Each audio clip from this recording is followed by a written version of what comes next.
요한복음 21장 1절부터 14절까지.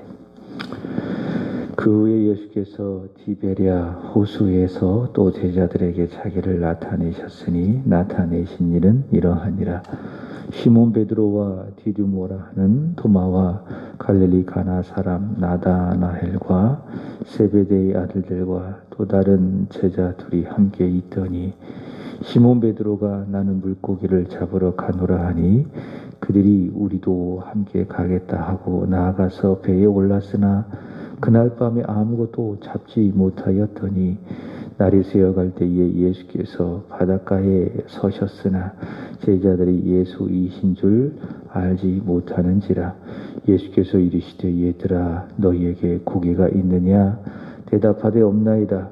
이르시되 그물을 배 오른편에 던지라. 그리하면 잡으리라 하시니 이에 던졌더니 물고기가 많아 그물을 둘 수 없더라.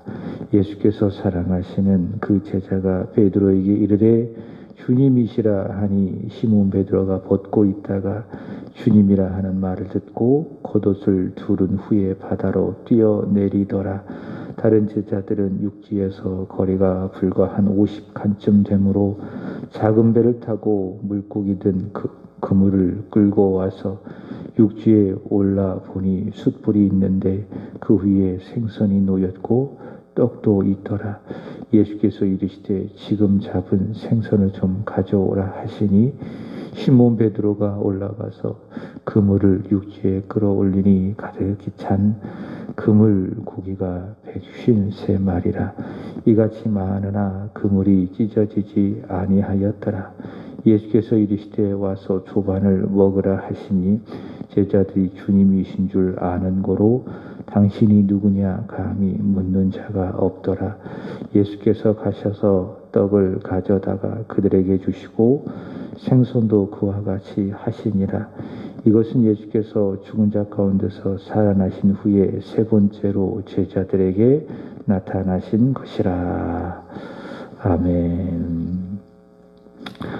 예수님께서는 고난을 받으시고 십자가에 죽으시고 부활하시기 전에 제자들을 부르시고 그들에게 사명을 주셨죠. 마태복음 4장 19절에 의한다면 그들로 하여금 사람을 낚는 어부가 되게 하리라 라고 하는 사명을 주셨습니다. 사람을 낚는다라고 하는 것은 의미가 있지요. 그것은 복음 전파입니다. 예수를 전해서 사람들로 하여금 예수께서 하나님의 아들이시고 그리스도이심을 믿게 하여 영생을 얻게 하는 일, 그것이 바로 그들이 감당해야 될 사명, 사람을 낚는 어부가 되게 하는 사명입니다. 이 사명은 예수께서 부활하시기 전에도 그렇고요, 또 부활하신 후에도 그렇고요, 그들에게 있어서 변함이 없는 것입니다. 하지만 그들은 이 사명을 버리고 뿔뿔이 흩어졌지요. 그럼에도 불구하고 주님께서는 주신 사명이 변함이 없기 때문에 부활하신 후에도 그들에게 찾아가셔서 그들에게 주어진 사명을 확인시켜 주시고 끝내 감당하게 하시는 것입니다. 오늘 함께 읽은 말씀은 부활하신 예수님께서 갈릴리로 돌아간 제자들에게 찾아가셔서 그들에게 나타나심으로 말미암아 잃어버렸던 이 사명을 회복시켜 주시는 내용입니다. 오늘 본문 14절 말씀을 보시면은 이것은 예수께서 죽은 자 가운데서 살아나신 후에 세 번째로 제자들에게 나타나신 일이라 라고 이야기하고 있습니다. 그래서 이 사건은 세 번째 주님이 나타나신 일이다 라고 하는 것인데요. 첫 번째로는 언제 나타나셨느냐? 요한복음 20장 19절의 말씀에 보시면은 예수님께서 언제 부활하셨죠? 안식 후 첫날, 그러니까 주일 새벽에 부활하셨고요. 그 새벽에 처음 주님께서는 막달라 마리아에게 자신을 나타내셨는데 제자들에게는 첫 번째로 안식 후 첫날 저녁, 부활하신 그날 저녁에 첫 번째로 제자들에게 나타나셨고요. 두 번째로는 요한복음 20장 26절 이하죠. 예수님께서 8일 후에 예수님의 부활을 믿지 못하고 의심했던 도마에게 나타나신 겁니다. 이게 두 번째 예수님께서 나타나신 것이고요. 그 다음에 세 번째로는 갈릴리 호숫가에서, 여기 1절에 보시면 디베리아 호숫가 같은 겁니다. 갈릴리 호숫가에서 예수님께서 나타나신 것이 세 번째입니다. 예수님께서 이렇게 부활하신 다음에 그들에게 나타나신 것은 목적이 있지요. 잃어버렸던, 상실했던 그들의 사명을 다시 한번 회복시켜 주시고, 그리고 그 사명을 감당하기 위해서 이렇게 예수님께서 세 번씩이나 나타나셨다라고 하는 겁니다. 자, 우선은 말씀을 드렸듯이 첫 번째 그리고 두 번째 나타내신 목적 분명합니다. 요한복음 20장 21절 말씀을 보시면은 아버지께서 예수님을 이 세상에 보내셨듯 예수님도 그들을 보내신다라고 하는 겁니다. 사람을 낚는 업으로, 예수 복음을 전하는 자로 그들을 보내신다. 이렇게 예수님께서 그들에게 두 차례나 나타나셔서 그들에게 해야 할, 그들이 감당해야 될 사명을 주시는 겁니다. 이 사명을 감당하기 위해서는 부활에 대한 확신이 있어야 되지 않겠습니까? 그래서 예수님께서 자신의 몸을 보여주시죠. 상처난 손과 옆구리를 보여주시고, 또 누가복음에 의한다면은 그들 앞에서 식사도 하시고, 이렇게 해서 부활의 확실함을 보여주셨죠. 그 자리에 도마가 없었습니다. 첫 번째 나타나셨을 때에. 그래서 도마는 제자들로부터 부활 소식을 들었어도 믿지 못하고 의심했지요. 또 그래서 예수님께서는 그 도마에게 나타나셔서 자신의 부활의 사실을 직접 보여주시면서 도마에게 하셨던 말씀이 있죠. 믿음 없는 자가 되지 말고 믿는 자가 되라. 그렇게 예수님께서 말씀을 하십니다. 이렇게 예수님께서 부활에 대한 믿음, 확신을 분명하게 해주시고, 또 그들로 하여금 결국에는 부활의 복음, 십자가의 복음, 이 복음을 전하는 사도로 세워주시는 것입니다. 이렇게 예수님께서는 그들에게 두 차례나 나타나셔서 그들이 해야 될 사명을 주셨지만, 그들은 그 사명을 저버린 채 어떡합니까? 다시 고향으로 돌아가서 주님을 만나기 전에 했던 어부의 모습으로 돌아갑니다. 여러분, 어쩌면 이 제자들이 이 모습이 내 모습이지 않을까 생각을 해봐요. 주님, 반복해서 내가 순종해야 될 말씀도 주시고, 성경을 읽어가면서 마음의 감동도 주시고, 또 이 강단을 통해서 나에게 순종해야 될 말씀도 반복해서 주시고, 또 내가 예수를 믿는 자로서 주를 위해서 어떻게 살아야 할 것인가 라고 하는 사명도 반복해서 우리에게 주고 계시지만은, 우리는 참으로 우둔하고 또 무지하고 어리석어서 그 말씀을 깊이 마음으로 새기지 못하거나 알고 있어도 순종하지 않는 그런 내 자신의 악함으로 인하여서 다시 오늘 제자들처럼 어두운 그리고 침체의 모습으로 돌아가고 있지 않은지, 또 돌아가려고 있지 않은지 우리 자신을 한번 이 제자들의 모습을 통해서 봐요. 제자들은요, 주님 부활을 봤잖아요. 주님의 상처도 보고 주님의 말씀도 듣고 분명히 주님이 부활하셨음을 믿었잖아요. 도마 같은 경우에는 주님을 보고 뭐라고 고백했습니까? 부활의 주님을 향하여 My Lord, My God, 나의 주님, 나의 하나님, 그런 위대한 신앙을 고백하지 않았습니까? 이렇게 주님을 보고 말씀도 듣고 해야 될 사명도 있었지만은 금세 환경에 사로잡히고 상황에 사로잡히고 어두운 마음에 사로잡혀서 주님 주신 말씀, 사명을 까맣게 잃어버리고 부인하고 다시 예전의 모습으로 끊임없이 돌아가고 있지는 않은지, 오늘 이 제자들처럼 이 제자들의 모습을 통해서 우리를 보게 되는 것입니다. 그렇게 주님의 말씀에 순종하지 못하고 따르지 못하고 여전히 예전의 모습으로 살아가는 모습, 오늘 본문에 나오는 이 제자들을 통해서 잘 보여주고 있는 것인데요. 자, 제자들의 모습 두 가지를 보여주고 있습니다. 첫 번째로는 영적인 어둠이요. 두 번째로는 실패입니다. 영적인 어둠이라는 것은 무엇일까요? 예수가 안 보이는 거예요. 예수가 안 보이는 것. 여기서 본다라고 하는 것은 영적인 의미죠. 그러니까 예수가 안 믿어지는 거지요. 예수님이 보이지 않는 겁니다. 이것이 바로 영적인 어둠입니다. 본문 4절의 말씀에 보시면은 예수님께서 디베랴 호수에 나타나셨습니다. 날이 새어갈 때쯤에 예수님께서 그들에게 나타나셨죠. 날이 새어갈 때에 예수께서 바닷가에 서셨으나 제자들은 어떻습니까? 예수님께서 계신 줄을 알지 못했다. 바닷가에 서 계신 그분이 예수님이신 줄을 그들은 알지 못했다. 이것이 무엇인가? 예수를 봐도 알아보지 못하는 영적인 어둠입니다. 그들의 마음에는 만났던 부활의 주님이 없습니다. 그들에게 주셨던 말씀도 없습니다. 너희에게 평강이 있을지어다. 아버지께서 나를 보내신 것 같이 나도 너희를 보내노라. 성령을 받으라.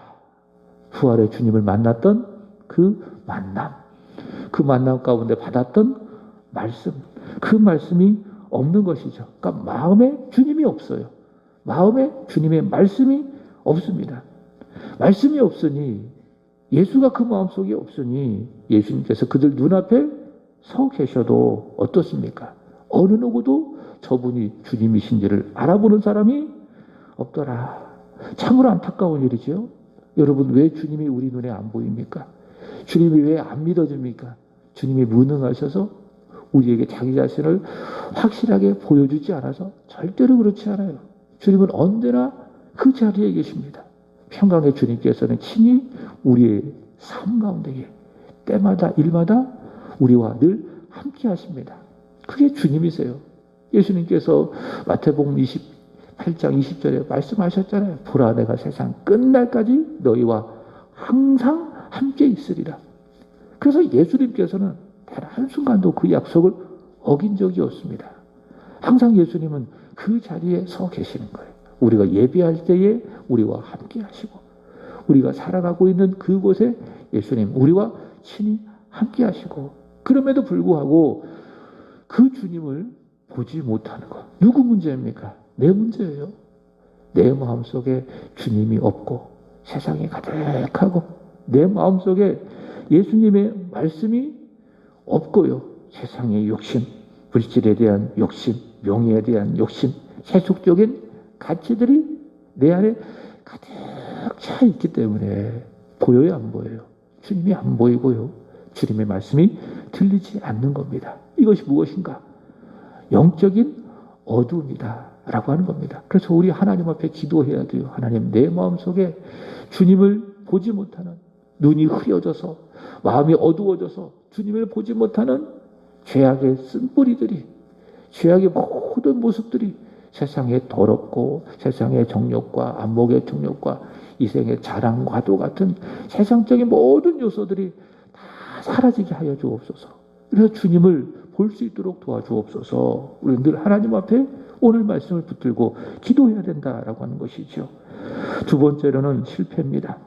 3절의 말씀에 보시면은 시몬 베드로가 나는 물고기를 잡으러 가노라. 이게 잘못된 거죠. 물고기를 잡으러 왜 가요? 주님 말씀에 의한다면 사람을 낚는 어부가 되어야죠. 부활의 주님 만났잖아요.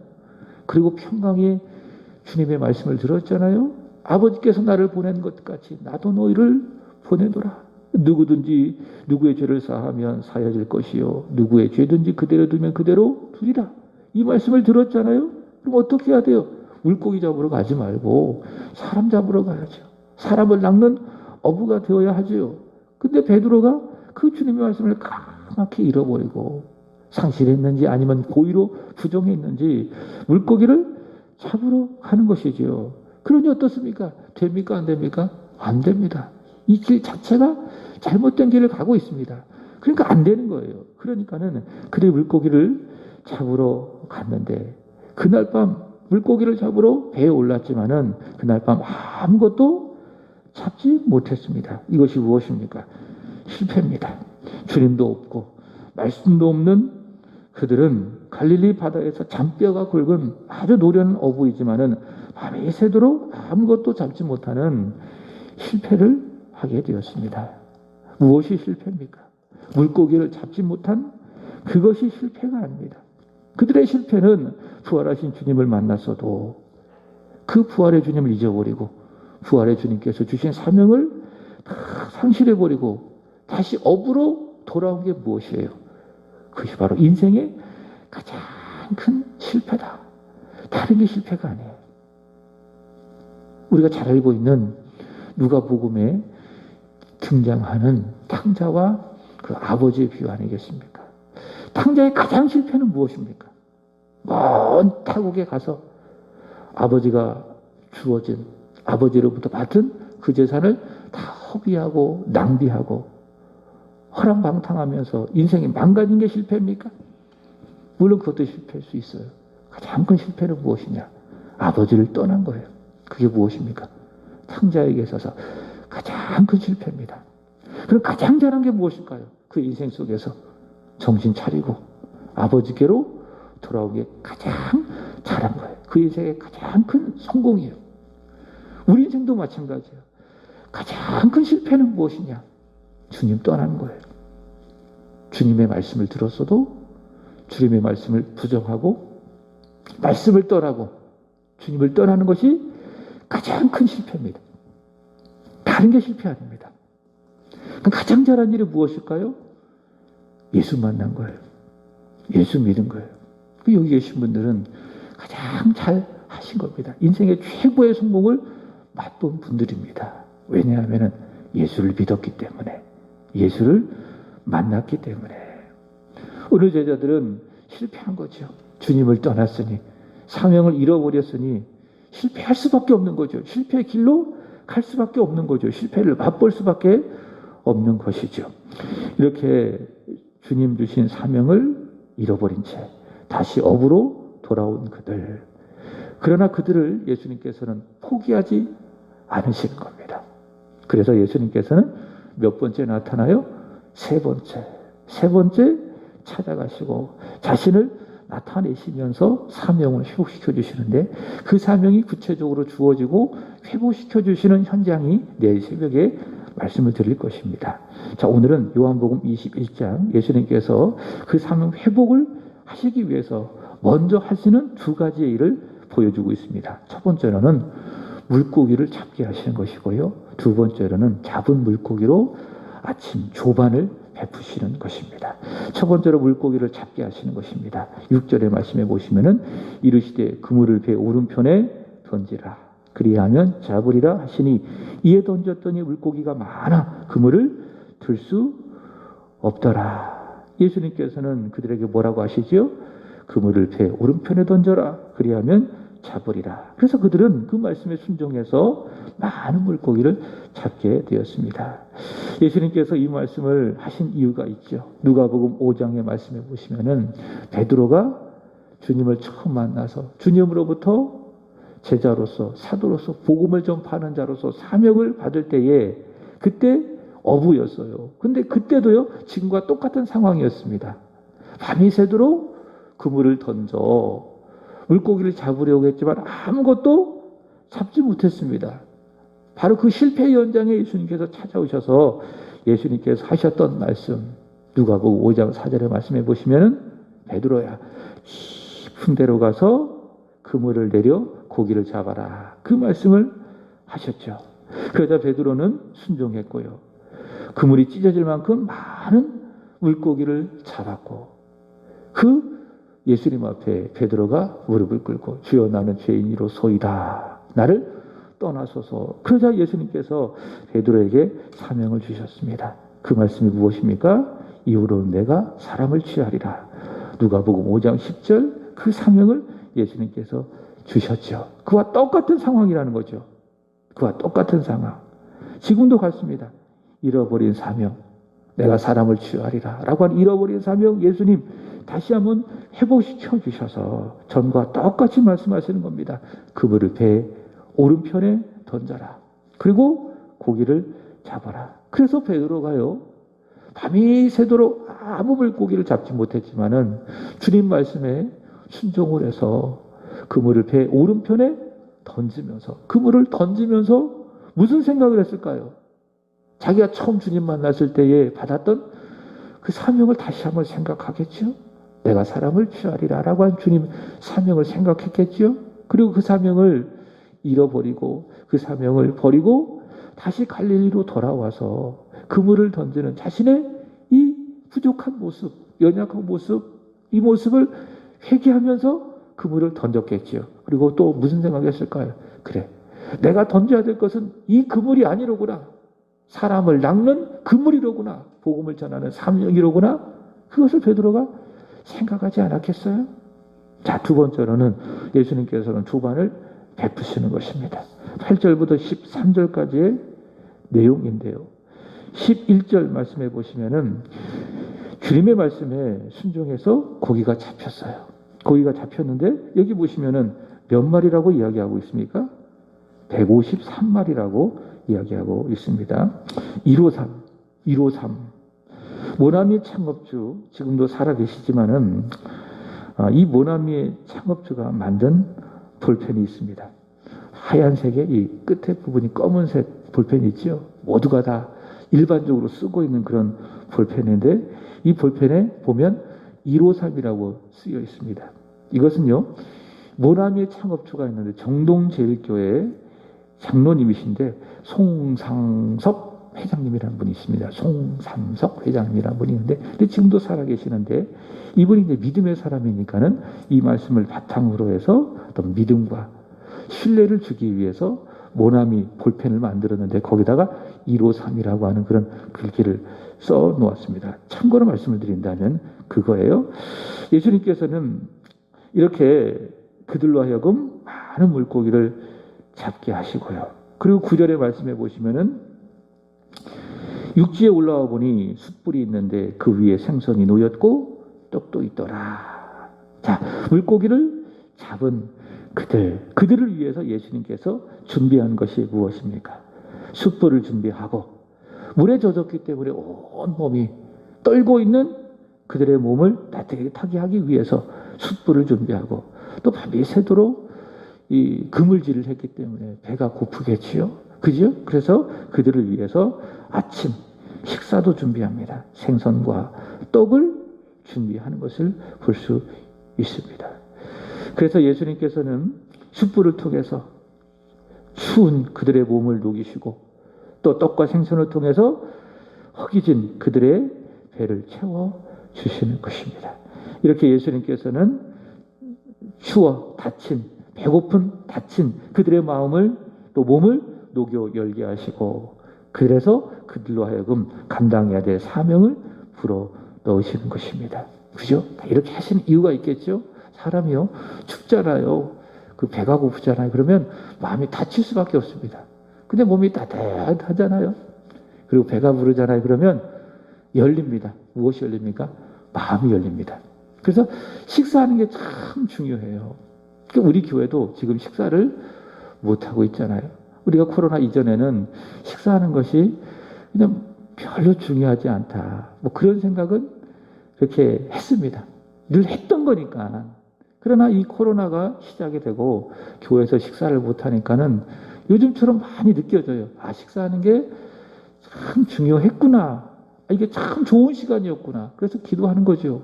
하나님, 우리 교회도 빨리 식사하며 교제할 수 있도록 도와주십시오. 왜 식사가 중요하냐? 식사하잖아요? 그 한 끼 못 먹어서 식사하겠어요? 아닙니다. 요즘 얼마나 잘 드십니까? 어디 가서든지. 그럼에도 불구하고 왜 꼭 우리 예수 믿는 사람들끼리 예배 드리고 나서 함께 식사를 합니까? 식사를 하면은 마음이 열리는 거예요. 서로를 향한 마음이 열리고 대화가 되고 소통이 되고 아, 우리는 예수 안에서 한 가족이로구나. 한 공동체로구나라고 하는 공동체 의식을 갖게 되는 거예요. 여러분, 식구가 뭔지 아십니까? 한 밥에서 나오는 밥을 먹는 사람은 식구라고 그러는 거예요. 식구. 그래서 우리는 교회 식구, 구역 식구 그렇게 이야기하는 거예요. 우리는 식구구나. 함께 식사를 함으로 말미암아 우리는 예수 안에서 서로 묶여진 하나의 공동체로구나, 한 가족 식구로구나라는 사실이 확인되는 거예요. 식사하면서 그 마음의 문이 열리고 서로 교제가 되어지고, 예수님께서는 몸을 따뜻하게 하시고, 그리고 배고픈 그들을 위하여 생선을 구워주시고 또 떡을 주시는 거죠.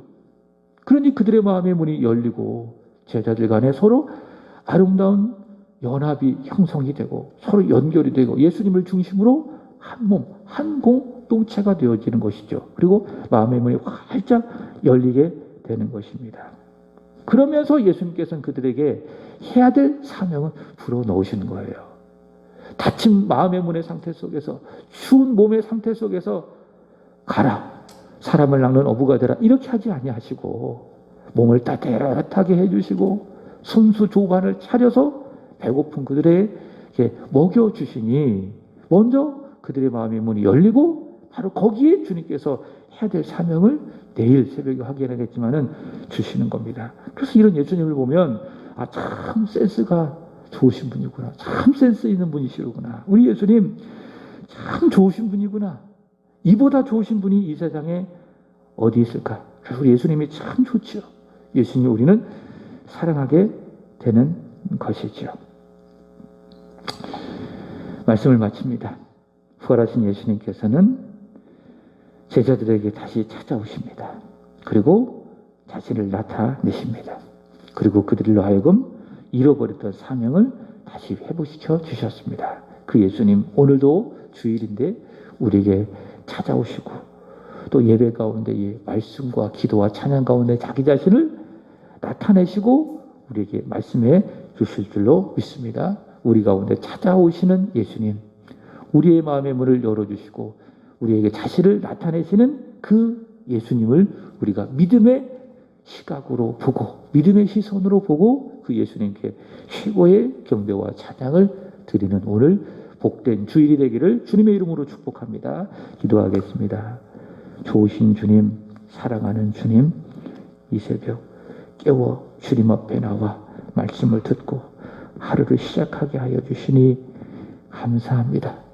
예수님의 제자들 부활하신 주님을 2번씩이나 만나서 부활의 주님을 보고 믿고 그들이 감당해야 될 사명을 받았음에도 불구하고 그 사명을 까맣게 잃어버린 채 또한 상실한 채 다시 갈릴리로 돌아가 주님 만나기 전에 했던 어부의 모습으로 어부의 일로 돌아간 참으로 안타까운 모습을 보게 되어집니다. 그러나 예수님 그들을 사랑하시고 그들을 포기하지 아니하시기에 그들에게 찾아가셔서 그들의 실패를 성공으로 바꾸시고 추운 몸을 녹여주시고 다친 마음의 문을 열어주셔서 그들로 하여금 다시금 사명의 자리로 이끄시는 오늘 예수님을 말씀을 통하여 만납니다. 그 주님이 좋습니다. 주님은 참으로 좋은 분입니다. 그 주님을 저희도 사랑합니다. 오늘도 그 주님, 그 예수님 어제나 오늘이나 영원토록 동일하시니 오늘 우리에게 말씀으로 또 예배 가운데 찾아오셔서 자신을 나타내시고 우리가 들어야 될 말씀을 해주시고 우리가 감당해야 될 사명을 말씀하실 줄로 믿습니다. 그 주님을 우리가 포기하여 주옵소서. 오늘 제자들처럼 예수께서 그들 눈앞에 서 계셨으나 영적으로 무지하여 주님을 보지 못하는 그런 연약함이 무지함이 없도록 성령께서 우리의 눈을 열어주시고 오늘도 우리 가운데 찾아오시고 우리에게 말씀하시고 우리에게 통하여 예배를 받으시는 주님을 만나는 오늘 주일 복된 예배가 되게 하시옵소서. 하나님 오늘은 중고등부와 그리고 우리 청년부를 위하여 간절히 기도드립니다. 우리 세안교회를 이끌어갈 다음 세대들입니다. 하나님 저들의 마음속에 하나님의 말씀이 심어지게 하여 주옵소서. 말씀에 사로잡히게 하여 주시옵소서. 오늘 제자들처럼 주님을 위하여 복음을 전하여 사람들로 하여금 사람을 낚는 어부가 되게 하는 그 사명을 감당하는 우리의 자녀들, 우리의 중고등부 자녀들 그리고 청년들이 되게 하시옵소서. 지혜롭게 하시고 청년들이라면 저들의 삶을 저들의 인생을 주가 이끄시고 친히 책임져 주시기를 간절히 소망합니다. 이 새벽에도 하나님 앞에 드리는 우리의 기도 주님 들으시기를 원하며 주관해 주시기를 간절히 원하며 부르짖어 간절히 기도할 때에 염려와 두려움과 근심이 사라지게 하여 주옵소서. 내 영혼아 내가 어찌하여 낭망하며 내 속에서 불안해하는가. 너는 하나님께 소망을 두라. 나는 그가 나타나심으로 말미암아 내 하나님을 여전히 찬송하리로다. 내 영혼을 향하여 이렇게 다윗처럼 선포하며 기도할 때에 새로운 힘과 능력을 얻고 살아가는 세워지는 우리 사랑하는 성도들 되게 하시옵소서. 모든 것 주님의 손에 맡겨드리오며 살아계신 그리고 부활하신 우리 구주 예수 그리스도의 이름으로 기도합나이다. 아멘. 하늘에 계신 우리 아버지여 이름이 거룩히 여김을 받으시오며 나라의